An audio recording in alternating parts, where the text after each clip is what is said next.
Nek, tolong Kila. Lihatlah anakmu itu, Nek. Dia mau memakanku. Ucap Kila polos dengan suara ngos-ngosan kepada Ani yang baru keluar dari kamarnya. Ma, minggir.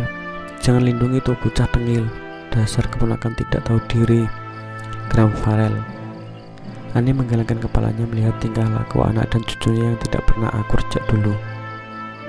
Sudah, kalian jangan berantem terus, lerai Ani dan langsung menggendong cucu kesayangannya. Kila tersenyum penuh kemenangan karena berhasil membujuk neneknya. Makasih, Nek, udah lindungi Kila dari paman Farel. Ucap Kila lalu mencium pipi Ani, dan Ani mengangguk gemas kepada cucunya. Sementara Farel menahan amarahnya, melihat Kila menyungging senyum kemenangan dan menjulurkan lidahnya. Mereka pun ikut bergabung kembali dengan keluarga lainnya. Maaf ya sayang, Mama kelamaan, kata Ani yang membawa sebuah kotak perhiasan dan duduk di samping Ashfi. Gak apa-apa, Ma, jawab Ashfi tersenyum tipis. Ani memberikan kotak perhiasan itu kepada Ashfi sebagai hadiah pernikahannya. Tentu saja Ashfi menolaknya karena terlalu mewah diberikan kepadanya. Nak, terimalah. Ini bukanlah seberapa kado pernikahan dari Mama. Mohon Ani agar Ashfi menerimanya. Ini terlalu berlebihan, Ma. Ashfi tidak biasa kalau memakai perhiasan ini. Pasti ini mahal kan, Ma? Ashfi takut nanti hilang, jawab Ashfi dengan polosnya, membuat anggota keluarga lainnya ikut tertawa mendengar jawaban Ashfi. Dek, kau sangat polos sekali. Pakailah, kalau hilang Mama juga tidak akan marah, timpal Anita. Iya, Nak, itu hadiah pernikahan dari Papa kepada Mama saat pernikahan dulu. Papa juga punya hadiah buat kamu, saut Andi senyum sumringah. Ashfi hanya tersenyum kikuk mendengar penuturan dari setiap keluarga Farel. Ashfi akhirnya menerima hadiah perhiasan dari Mama mertuanya. Ini, Nak. Andi menyerahkan sebuah kunci mobil pada Ashfi. Pa, jawab Ashfi terpotong. Tidak ada penolakan dari menantu kesayangan Papa. Terima ya, Nak, final Andi, dan menyerahkan kunci mobil itu di tangan Ashfi tanpa mendengar penjelasan dari menantunya. Masya Allah, batin Ashfi menerima kunci mobil itu. Doni memandang Ashfi tak henti-hentinya. Meski jarak duduk mereka lumayan jauh, Ashfi tetap saja merasa risih. Farel tanpa sengaja melihat Doni yang sedang memandang istrinya. Kurang ngajar tuh kakak ipar. Kenapa memandang Ashfi sebegitunya? Gerutu Farel kesal, dan mata elangnya memberi kode kepada Doni untuk berhenti memandang Ashfi. Doni terbelalak kaget ketika bola matanya bertemu dengan bola mata Farel. Segera mungkin Doni mengalihkan pandangannya ke tempat lain. Kak, Nek, ini siapa? Kok Kila baru lihat sih? Tanya Kila yang sedari tadi bingung dengan wajah baru di rumah itu. Itu istri paman Farel Mucu, jawab Andi. Beneran, Kak? Kapan tuh monster nikah? Tanya Kila sambil melirik ke arah Farel. Jaga omonganmu bocah dengil, kata Farel penuh penekanan. Kak, ajarin anak kakak yang tidak tahu diri itu, sambung Farel kepada Anita. Kila, tidak boleh bicara seperti itu ya, kata Anita menegur putri semata wayangnya, dan Kila mengangguk. Bibi cantik sekali. Nama Bibi siapa? Kata Kila kepada Ashfi. Ashfi, jawab Ashfi sambil mencubit gemas pipi Kila. Oh ya, kalau nama aku Akila Maharani, Bi. Panggil Kila ya. Kila sekarang umur 6 tahun, Bi, kata Kila manja dan duduk di pangkuan Ashfi. Keponakan Bibi cantik sekali, puji Ashfi sambil mengelus lembut rambut coklat milik Kila. Bibi juga cantik. Pantas saja paman Farel menyukai Bibi. Bibi hati-hati sama paman Farel ya, karena dia itu galak kayak monster, Bi. Pokoknya serem deh, Bi. Kila, teriak Farel. Itu kenyataannya, Paman. Iya kan, Kak? Nek, ucap Kila meminta pendapat dari Andi dan Ani. Mereka pun mengangguk setuju dengan pendapat Kila, membuat Farel begitu dipojokkan di situ. Sudah ya, sekarang kita makan. Mama sudah masak banyak. Ayo, ajak Mama Ani kepada seluruh anggota keluarganya. Acara makan berjalan dengan hikmat. Namun pada sela-sela makan, Anita menggoda Farel. Farel, kapan kamu berikan kakak keponakan? Gak sabar deh rasanya. Hampir saja Farel tersedak makanan. Untung saja Farel segera meminum air. Pertanyaan yang sangat ditakutkan oleh Farel pun terlontarkan dari mulut kakaknya. Sedangkan anggota keluarga lainnya menunggu jawaban dari Farel. Bagaimana Farel akan memberikan keponakan? Sedangkan Farel belum pernah menyentuh Asfi seujung kuku pun. Secepatnya, lantang Farel. Asfi cukup tidak percaya dengan perkataan Farel. Toh Farel pernah membohonginya. Tidak ada angin, tidak ada hujan. Tiba-tiba saja Doni tersedak makanan mendengar ucapan Farel. Dengan hal itu membuat Farel semakin curiga dengan kakak iparnya. Mas, ada apa? Tanya Anita kepada suaminya. Gak apa-apa sayang, Mas cuman buru-buru saat makan, jawab Doni berbohong. Setelah perbincangan singkat itu, hanya suara sendok dan piring yang terdengar. Selesai makan, Anita dan Doni pun berpamitan untuk pergi bekerja. Bibi, ikut Kila, ayo main sama Kila ya, mohon Kila pada Asfi. Baiklah, ucap Asfi dan mengikuti kemana Kila membawanya. Kila, jangan buat bibimu kecapean, teriak Ani kepada cucunya. Kila membawa Asfi bermain di dekat kolam. Bibi, ayolah kejar Kila ya. Asfi berlari kecil mengejar Kila. Saat berlari, tubuh Asfi kurang keseimbangan sehingga Asfi jatuh tepatnya ke dalam kolam. Biur. Bibi Asfi, teriak Kila histeris dan berlari mendekati kolam. Kila minta tolong sana, Bibi tidak bisa berenang.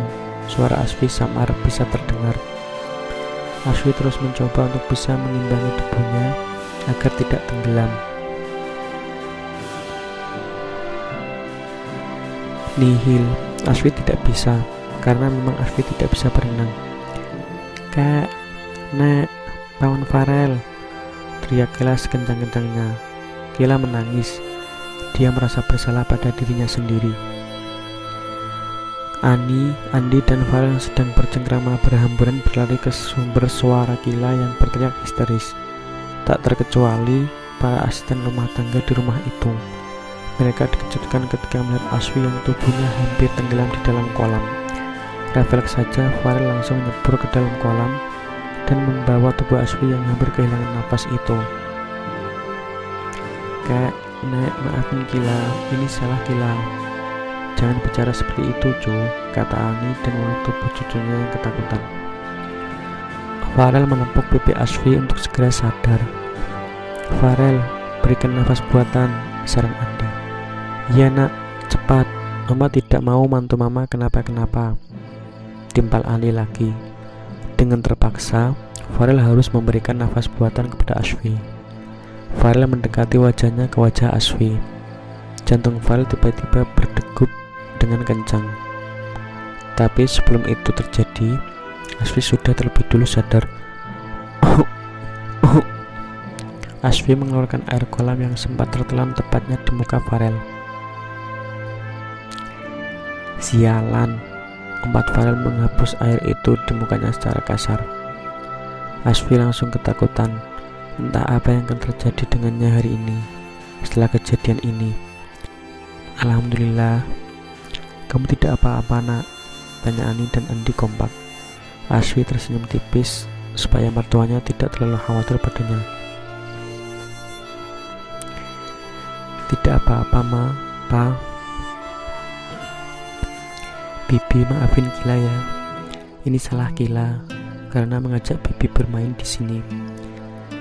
Kila nggak salah, Bibi yang kurang hati-hati. Jangan nangis, Bibi baik-baik saja.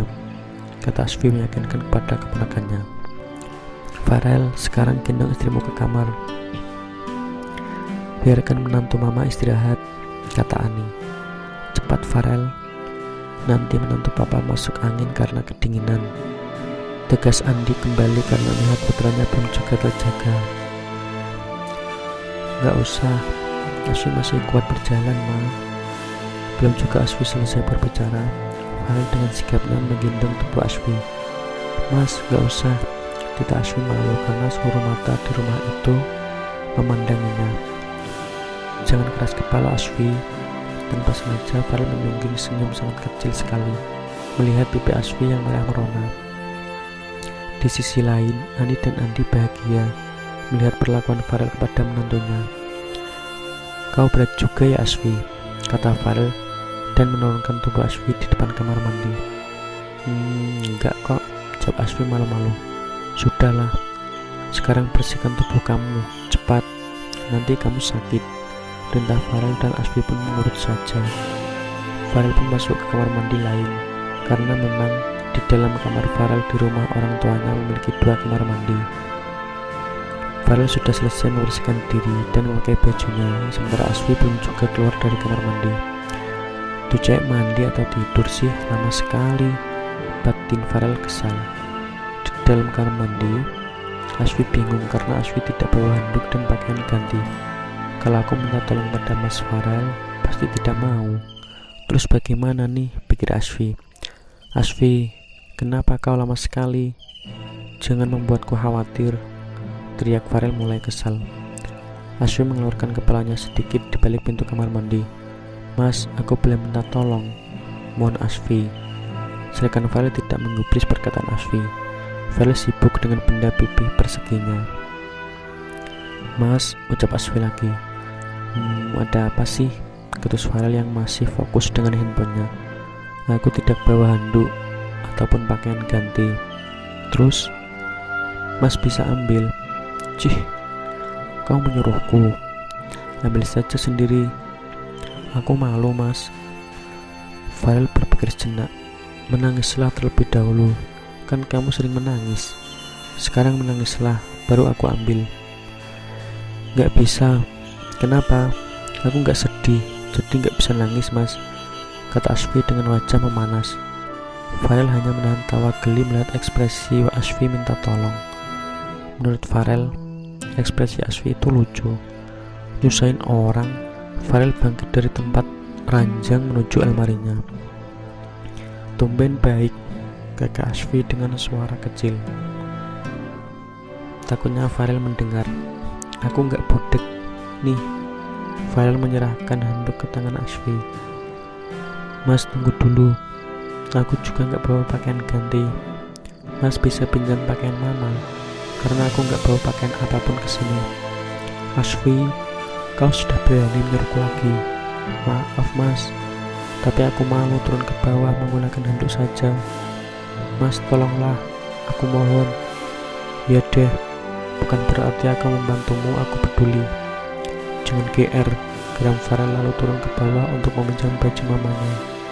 Tidak butuh waktu lama, Farel pun kembali dengan membawa gamis berwarna merah maron lengkap dengan hijabnya. Ini gamis punya mama, ambillah, ucap Farel dan Asfi mengambilnya.